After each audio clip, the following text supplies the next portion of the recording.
So I'd like to talk about rights and responsibilities of a wildcrafter. And a wildcrafter is someone who goes out into nature and harvests wild herbs. And we're gathering resources from nature. Um, as herbalists and as foragers, by the end of this program, you're going to know a lot of information that most people don't know. And I don't mean this in a status way or a secretive way, but just to be honest, you'll be in less than the 1% of the people. You'll know how to go out into the forest, the canyons, the mesas, the plateaus, the desert, the riparian areas along waterways, and you'll know where to find certain plants. You'll know how to identify them. You'll know how to harvest them. You'll know how to prepare them, and then you'll know how to use them. This is information that most people don't have. They might know a specific herb and then how to use it. It's good for something, that good for, echinacea is good for a cold in that vague way.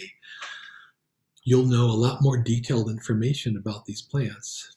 And if you look at the way we are as a consumer-oriented society, it's about taking more and more and more with very little thought about our responsibility. It's more about our desire or sometimes our need. So I want to go over some information, and the emphasis here is on being responsible as a wildcrafter and for taking care of nature as much as nature. It's not just a one-way relationship where nature provides for us. We need to also take care of nature. So that's the gist of this video.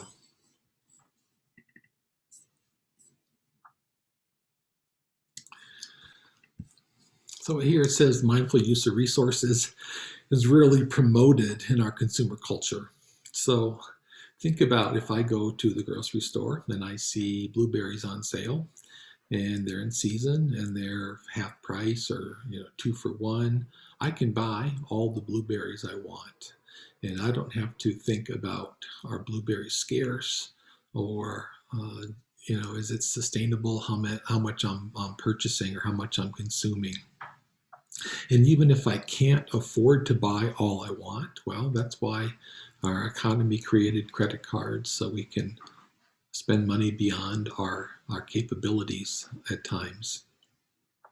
So a lot of people from the mainstream culture, they have this idea of take, consume, consume, consume, and I want to get it before somebody else does. In nature,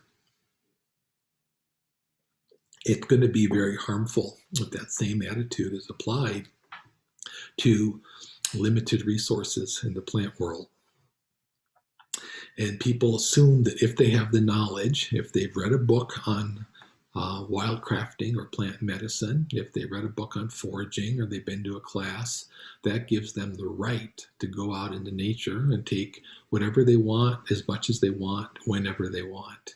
And that's a very hurtful attitude to have. So in my opinion, and there's many other herbalists that would say something similar, is that if you're gathering herbs from nature, this is the end result of long-term relationship with the landscape and certain life zones in which you operate.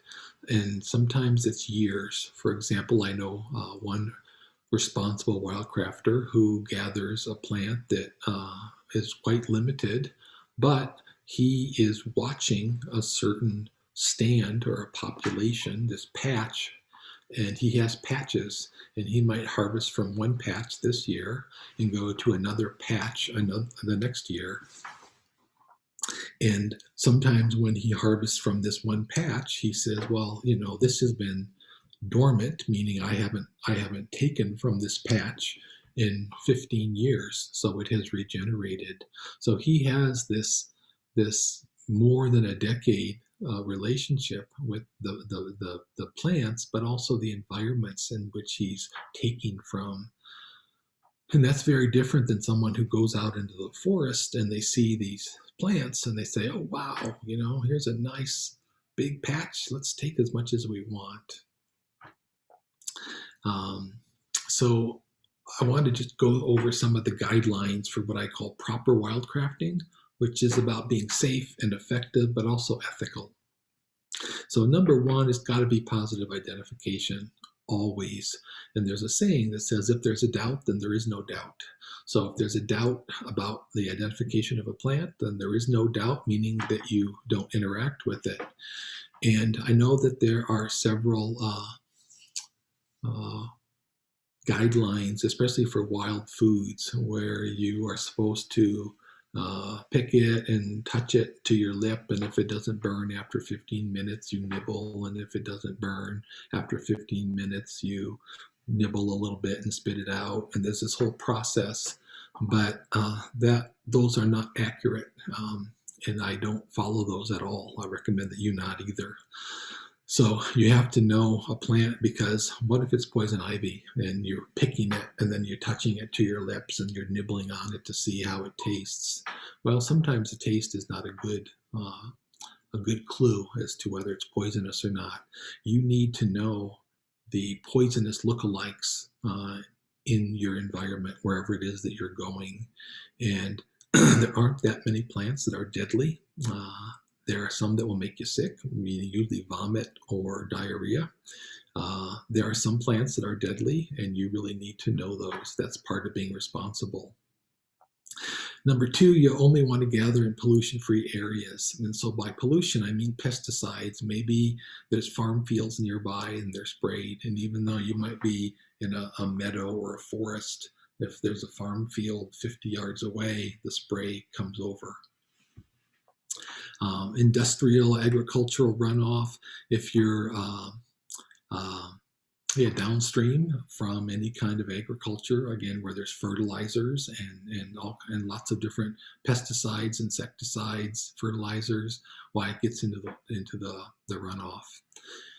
Industrial, it might be a factory upstream, and then there's also automobile traffic, and there's the water runs off of the asphalt, and so there's a stretch of about 10 or 20 feet right along many highways that is quite lush compared to the rest of the landscape, at least in the American Southwest.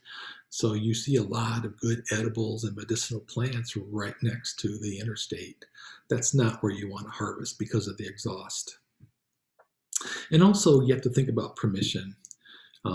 Is it a private land? Is it a public land? Is it a state park? And so the more people there are in the world, the more rules. And then the more people who are gathering resources from nature, the more rules there are.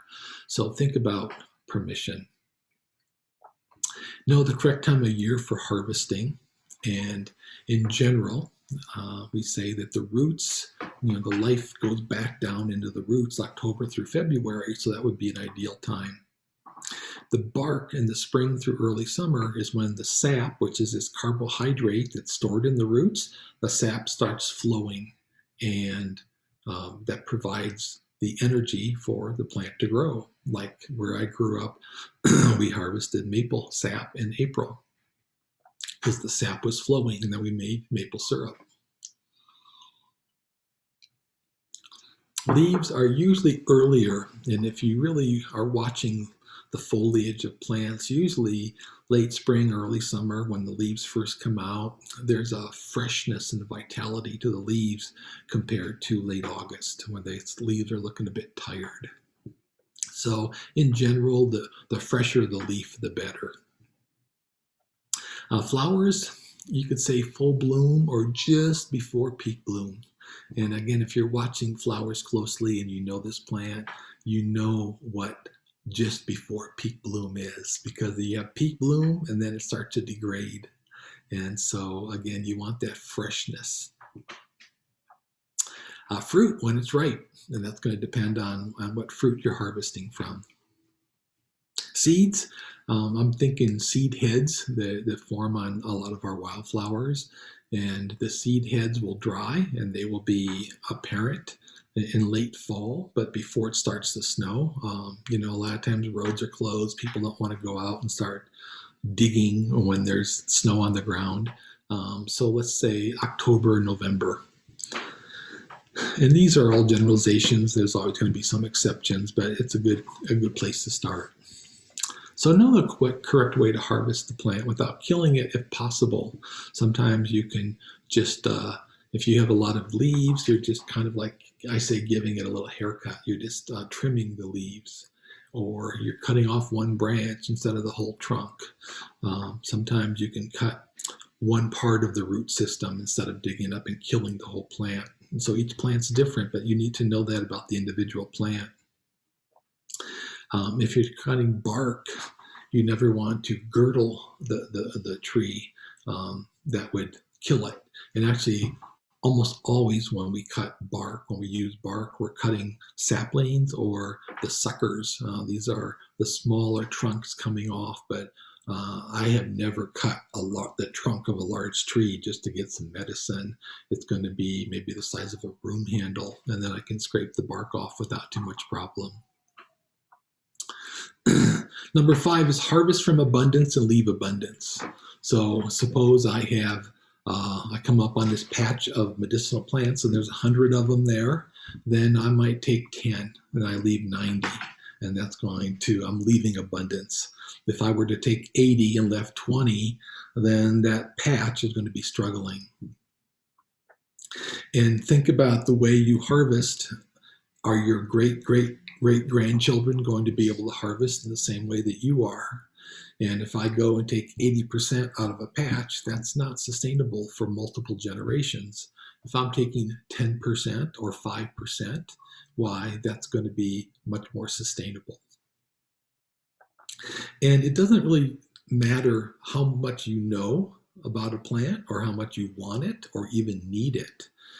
If there is a drought or something's happening to really put a lot of strain on a certain plant or the population of plants, then you don't harvest it, period. You can get it from a grower in a different part of the country where maybe there isn't a drought. You can get it from someone who's growing the plant, and growing herbs is becoming more and more of there's more of a market for that. It takes the pressure off the wild plant populations. And you can also grow the plants that are native in your area in a garden. And on our property in Flagstaff, we have a lot of native perennials that are very low maintenance once they're established, and we can harvest from them year after year and just leave the forest alone. Number 6 is harvest from plants that appear healthy and full of vitality. So think about when you go to the grocery store and you're choosing apples or melons or lettuce or whatever produce you buy, you kind of have this instinctive feel for what looks good. You may not be able to describe it, you may not be able to prescribe it precisely why you chose this head of lettuce instead of the other one, but it's a feel. You can see the vitality in the plant. It's the same way with medicinal wild plants.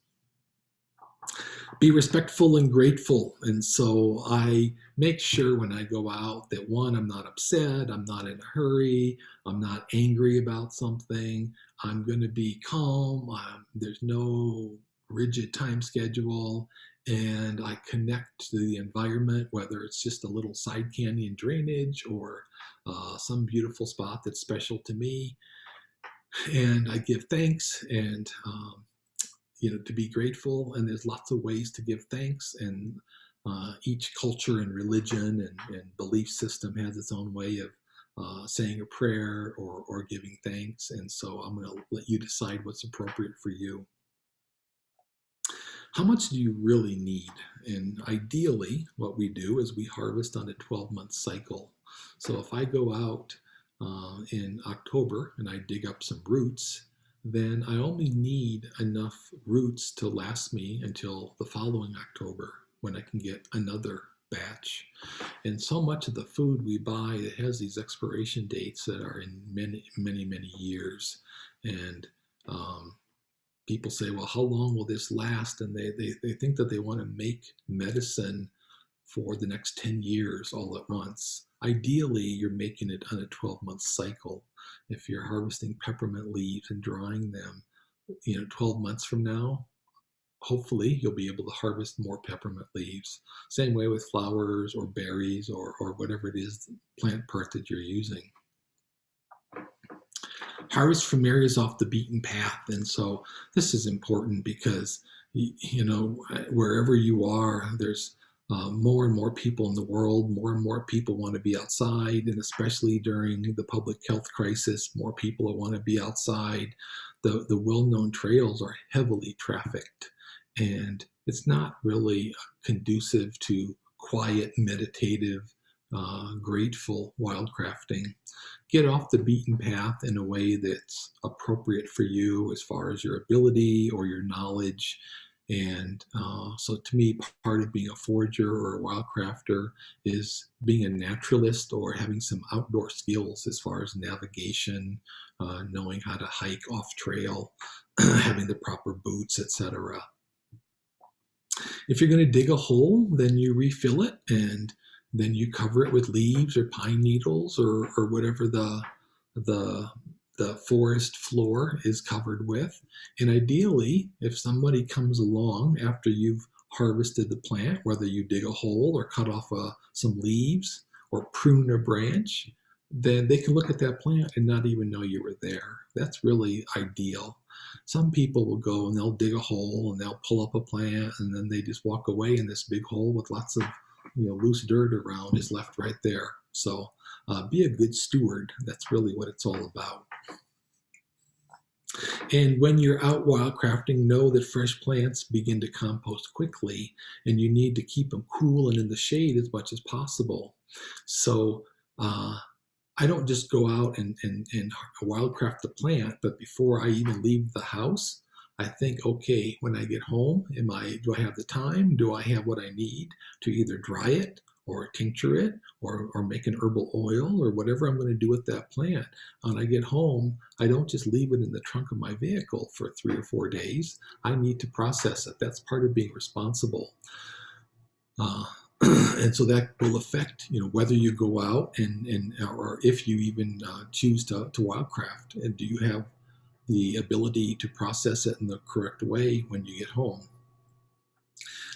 Using glass or plastic bags is airtight, and these plants will start to compost. They create heat and they compost very quickly, and especially if the sunlight is coming in through the glass or the plastic, it's that you're cooking them. And I have harvested some very special aromatic leaves from the wild, and by the time I got back to the vehicle and drove home, they were turning brown, and I had to throw out a large quantity of a very special herb to me. And that was a mistake that I only made once. So now when I go out, I will freeze a quart water bottle, and I have that ice, frozen water bottle in my pack. And that way, if I harvest some leaves or whatever it is, I put it in canvas, not plastic. I might put it in paper. Sometimes people use like a wicker basket, something that can breathe. And I like to use a canvas or a cloth bag, and then I'll put it right next to the frozen water bottle so it's cool in my bag. And then when I'm back at the vehicle, I'll have an ice chest in my vehicle with some frozen water bottles in there, and I put the herbs in the ice chest until I drive home. And depending on where I'm at, it might be 10 minutes, it might be an hour, it might be 2 or 3 hours, but as long as you keep it cool in that ice chest, while fresh plants, sometimes I've done it 24 hours later because of just, the logistics of where I was at. And it was fine 24 hours later because it was refrigerated the whole time. If you're going to dry plants, you want to dry them in the shade. People think that you want to leave them out in the sun. Sunlight is great for plants when they're alive, but once a plant has been picked and is drying, sunlight breaks things down. So you're much better to dry in the shade. The key issue for drying plants is moving air. It can be a ceiling fan. It can just be the open windows of your house. But the thing is that you want some moving air rather than direct sunlight. If you're going to harvest roots, a lot of roots will get really hard as they dry, and sometimes they get rock hard, literally rock hard.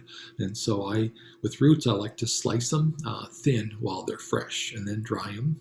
Other plant parts, leaves, especially, I like to leave as whole as possible, because the more whole they are, the less interior space is exposed to the air. And so dried herbs will keep fresh longer if they are in the whole form. So the bottom line with all this is, just because you have basic information about a plant, it doesn't give you the right to go out in nature and take it as much as you want, whenever and wherever you want. You really have to do, there's this thing about responsibility. It's not just about rights or about what you know how to do, but how can you be responsible, and how can you protect the plant and nurture the plant populations that are providing so much medicine for us. And you see here towards the bottom of the paper, it says, don't wildcraft until you've done your dirt time homework. And dirt time homework means just being outside around the plants and their native environment. And there's a lot involved in that, but I just, that dirt time homework, it's not filling out workbook or worksheets at home. It's just getting out and being with the plants in their own home. And sometimes it doesn't matter how much you need a plant, or how much you want a plant, or how much you know about that plant. If it's rare, if it's under a lot of stress because of insects or a disease or a drought or too many other people taking it, then you just don't take it. And you might think you need that one plant, but reality is that there's always substitutes for any plant. There's always going to be some way to combine a couple other herbs to get the same therapeutic action of that plant. So that's one of my guidelines, is I never have to have a specific plant. Okay, I hope this was helpful, and I hope that you will be a responsible wildcrafter and take care of your environment and the plant populations around where you are working. And I'll see you on the next video. Thanks.